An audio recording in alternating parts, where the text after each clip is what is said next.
Hello everybody and welcome back for more Let's Play Pokemon Crystal. In the last episode, we made it to Cerulean City, and we were in the middle of battling those 6 trainers. In this episode, we're going to try to finish up here. I have nothing to do with 6-pack trainers. I waited here to beat you when you were tired about all those battles. We're alive, everybody. I kinda looks like it's a F you. Oh yeah, fuck you too, man. And yeah, fuck you then, because, like, because you're cheating here. It's supposed to be, like, 6 trainers in a row, and then you just have to come in here. So what happens with all these nerds here, and yeah, I kind of want to talk because I may seem a nerd myself, but I'm not like one of those stereotypical kind of nerds, so don't get me wrong, don't judge me.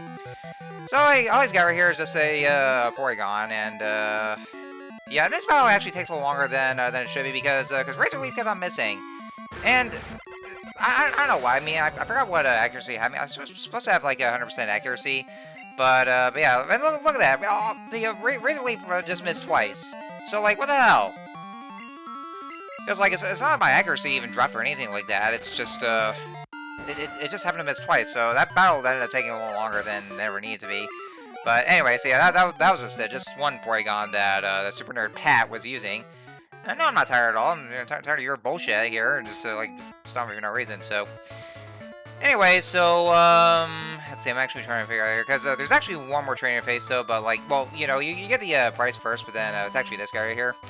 First, I want to get the Iron Ball right here. So yeah, I'm just doing my priorities right here, just getting the Iron Ball, and this one is a protein, which is what of course I'm going to use since that's what I always do. And yeah, you can probably tell I've been cutting those whenever I get the standing enhancers, because I had to check to see if like which Pokemon I want to give it to, based on what they're most good for, like with physical or special attack. But since protein is more for a physical attack, so.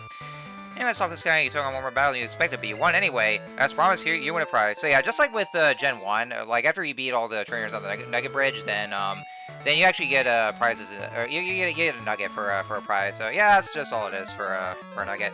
And just like that, well, of course, aside from that one extra battle you have to do, just like last time, you also have to battle the guy. Although, unlike beforehand, he is actually not a member of Team Rocket and is not trying to persuade you into joining Team Rocket. To the point where it just wouldn't take no for an answer. Like, to the point he actually makes a reference to the Godfather, is like, I'll make you an offer you can't refuse. Yes. but yeah, he's not really part of Team Rocket. He decided to just actually test us to see like how good we are after getting that nugget. So it's kind of similar in a way. He has, he basically has one right horn, and the other two middle stage evolved forms of the Kanto starter. So, like, it's like he has Charmeleon and Wartortle, but for some reason he doesn't have Ivysaur. He only has right horn instead of Ivysaur, which is kind of weird and a little bit of a missed opportunity. Like, could have used Ivysaur because arguably Ivysaur is better, well, in my opinion. So, yeah, because I'm all about that Venusaur. Anyway, so yeah, that's basically it. So yeah, that was all the 7 trainers we had to battle here. Probably just gonna count that Super Nerd. I know they actually brought it back. Kind of as a callback to Gen 1 and Sun and Moon, where like there's that one bridge that's supposed to represent the Nugget Bridge in Mali City, and it works exactly like how it did in Gen 1, where you just battle the same Nugget Bridge trainers, and they use the same exact Pokemon, even the ones that aren't even in the Alola Pokédex. And then, of course, you battle this one last who claims to be part of Team Rocket, but then you just, kidding about it. But yeah, that's kind of like a, nice little callback to it there. Anyway, so Cool Turner Kevin's been defeated, and, I guess good of a battle, so. That was a great battle. You and your Pokemon are truly outstanding. Oh, thank you. That's really nice of you, so. Sorry, that's way that's really Cape, but, ooh, what a beautiful night to be having a date. Oh, what a horrible night to actually just go ahead and not have a curse at all. Aw, why did you have to go show up and bug us now? Do you know what they call people like you? Pests. You heard me right, Pest. Oh, yeah, I remember you. This Sundari right here. Yeah, Johto Gym badges. Of course I'm good. Alright, so here's Misty, and she's ready to challenge us, and we kind of botched her day here. I see, just kind of running out. I have no idea. I mean, I just didn't mean to intrude here. I like how they actually showed off her Sundari side, how exactly how she was portrayed in the anime, where especially earlier episodes, she is very much Sundari, especially towards Ash, and probably Brock to some extent, but mostly Ash, especially when they first met. So it's actually a nice little reference they have there for the anime, just showing off her Sundari side. And that old man that I just talked to, going to the house, that was actually where Bill used to live, and that was where he did that little accident where he accidentally merged with that without a Pokemon. He had to separate himself. Well, if you go in that house, you see that his grandfather's here. The very same grandfather from Gen 1 that was in Fusion City. We talk to him. He'll ask you if you to show him some Pokemon, and he'll describe what Pokemon it is. And it was saying, he was saying that that the Pokemon in question is supposed to be the one with long tongue, which would be Lickitung. So if you catch the same kind of Pokemon that that matches the description of the Pokemon he requests, he'll give you any one of those elemental stones. So if you're playing the original Gold and Silver, this is actually the only chance and the only time you'll ever be able to get those elemental stones. So like all the way over in Kanto. So yeah, if you ever want to evolve your Pokemon with the elemental stones right away, well, you have to wait until then. So, and it's kind of a tedious side quest as well, especially having to look at the Pokemon. This is fixed in Crystal, thankfully, where now some of the trainers that you register phone numbers with will give you those elemental stones. There's actually more so in Heart Gold and Silver, where you can just go to the Pokeathlon Dome and grind those points by doing those mini games. So anyway, so here we are in the Cerulean City Gym after beating those trainers that I wanted to cut off there. We're gonna go ahead and face off against Misty. So here we go. Wait 1 second. I think I just saw somebody out there. Okay, no, I thought somebody was pulling into my house for a second. So anyway, here we have Misty here, and yeah, just like beforehand, she still specializes in water types. And remember how much of a wall she used to be back in Gen 1, because like since she goes on the offensive side, then yeah, she will definitely kick your ass back in Gen 1. But thankfully, though, in this gen, it shouldn't be too much of a problem for us because since we're pretty much strong at this point. She's starting out with a Golduck. Golduck has moves Surf, Disable, Psych Up, and Psychic. The thing about the move that we have covered yet, Psych Up, it basically what it does, basically hypnotizes itself and it basically copies off the stat chain, or I think it switches over its attack and defense. I think it did, or am I to look up real quick? So let's see. Psych Up. Okay, so it copies the opponent's stat changes. So that's basically what Psych Up does. And then next up here that she has is Quagsire.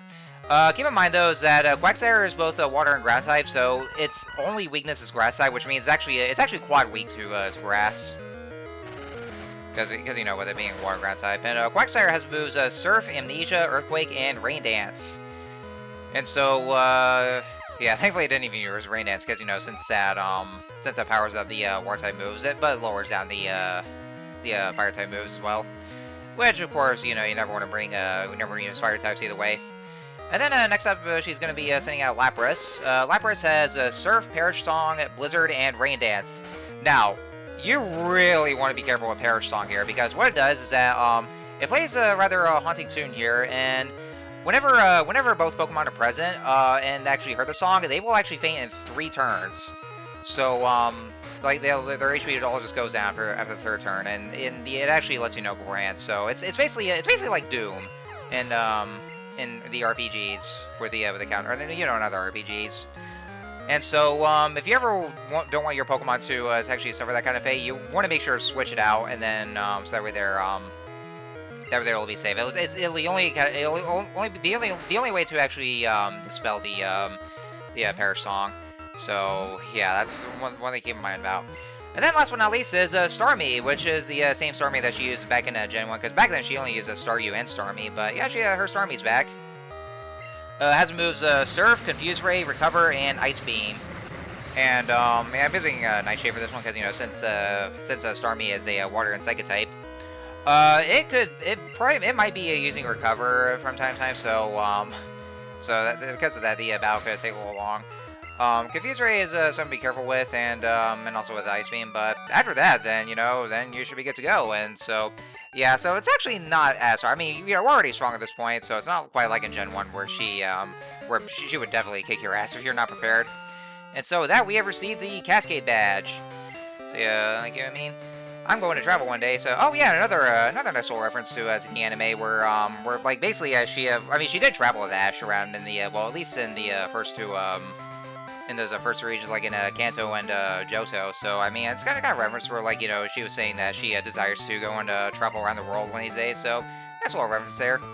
And, of course, not to mention that she actually does travel with Ash again in the, in Ash's final episodes.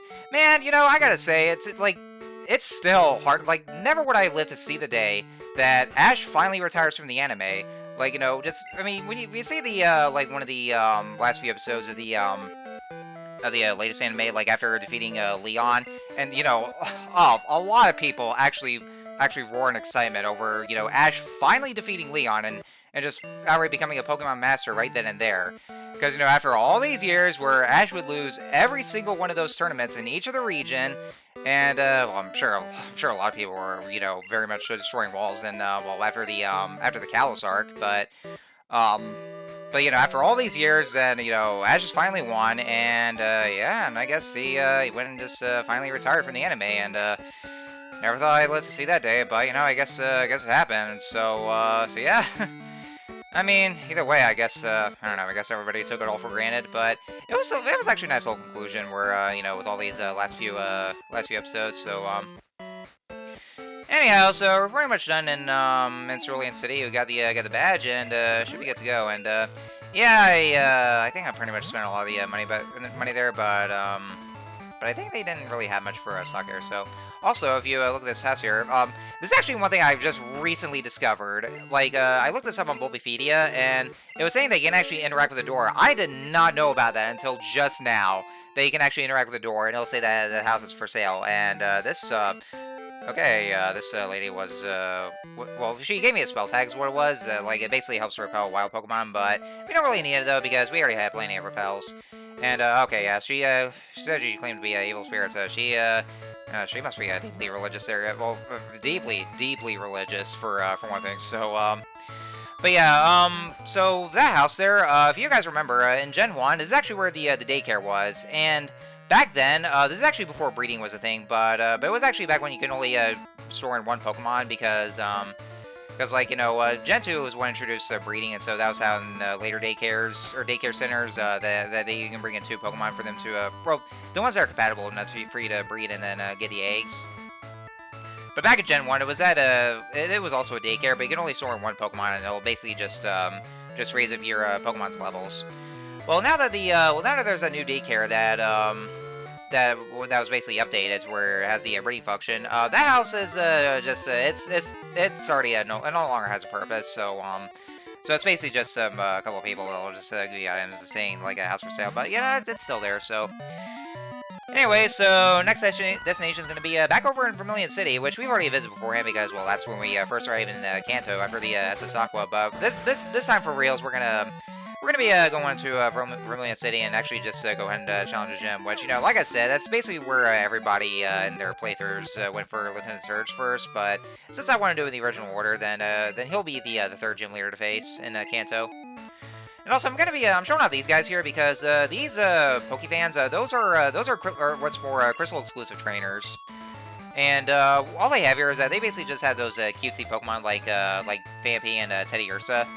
Which, honestly, though, like, it's kind of weird for one thing, where they have, where, we have Vampy and Teddy Ursa, and they actually, their first form stages are, like, they actually look very cutesy at first, and then they evolve to the more tough-looking, intimidating Donphan and Ursaring, respectively. They actually turn out to be, like, damn good Pokemon to use, especially in the case of Ursaring.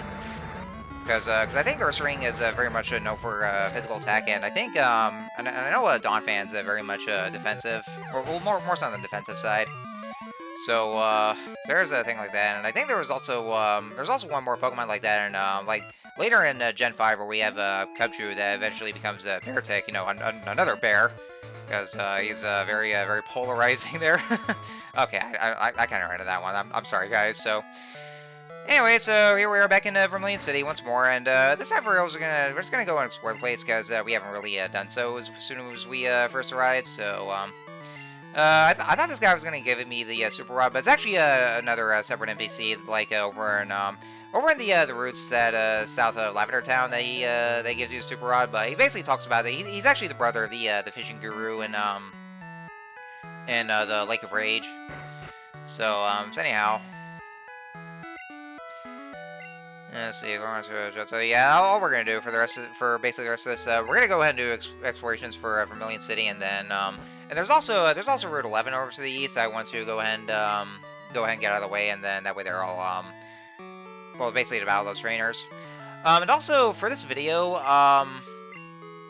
I actually recorded up to 27 minutes of the video footage instead of 30 minutes, and the reason being is because, like, after defeating those trainers in Route 11, and that was at the point where I was getting ready to go to the gym to beat Lieutenant Surge, and then, and like, it wasn't even at the 30-minute threshold, but then I decided to actually just go ahead and stop the video right there, because then if I actually went to the gym, then I would end up going overtime, and that's actually something I wanted to avoid doing. Not only that, though, but it also means having to do, like, 2 gym leader videos I mean, 2 gym leaders in one video, and I kind of didn't really want to do that, though. Because I'd rather just, after defeating a gym leader, but then once I get close to the next gym, then I kind of just wanted to stop the video right then and there, but that's also because I didn't want to go, overtime. But that's also another thing about Kanto with, since Kanto is not as big as it was in Gen 1, well, because they had to compress so much of the space for the cartridges, then it doesn't take you as long to get from one gym to the next in Kanto. Because, for one thing, there's no other landmarks to explore, so, like, there's no SS Sand to start with first to have to go to before getting to the Vermilion City Gym or anything like that. It's just, like, just going from Cerulean City to Vermilion City, and then you just go to the gym as, like, as early as you please. Goddamn, dyslexia all over again. Ugh. Anyway, so yeah, Route 11's kind of the same as it was, where, like, with still trainers and also some of the Pokemon that were counter Gen 1. I gotta say, though, that this route in particular actually does receive a major graphical update in Heart Gold and Soul Silver, where it actually looks nothing like how it is here in its other appearances. Like it's like they actually changed it to where it's like all mostly tall grass, and there's like very little pathways in between them. So yeah, they kind of very much did change the layout there. Well, of course, one thing, like I think because they kind of want to take a little more advantage of the 3D graphics for Gen 4, where it's basically like a mix of 2D and 3D with the 2D sprites, but with a 3D kind of environment. They actually really do. They actually update Kanto quite a bit with where it actually looks more hilly and or it kind of looks a little more mountainous, where you see all these hills and all these ledges around. And actually, one thing it actually does look real nice because of it. Especially those with the 3D looks and. Instead of just having, like, they kind of try a little something different with it, and, kind of a bold thing to do, but, it actually makes Kanto a lot nicer, and also so much better than how it's portrayed in Gen 2 with how limited it is, but, Heart Gold and Soul Silver really did wonders for Kanto, where, it's much more definitive, just plays just like how it was in Gen 1, where just bring back those dungeons and all that there, so... Anyway, so I'm going to go ahead and end this off here. Next time on Let's Play Pokemon Crystal, we're going to head to the Vermilion City Gym and battle Lieutenant Surge for the 3rd badge. So, I will see you guys next time.